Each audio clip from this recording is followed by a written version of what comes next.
Bırak onu bırak, onu bırak, onu bırak. Onu da mı koyak? Evet, onu da koyak.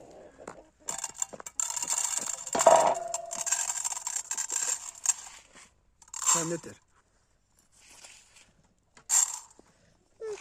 Yok, onun için yapma.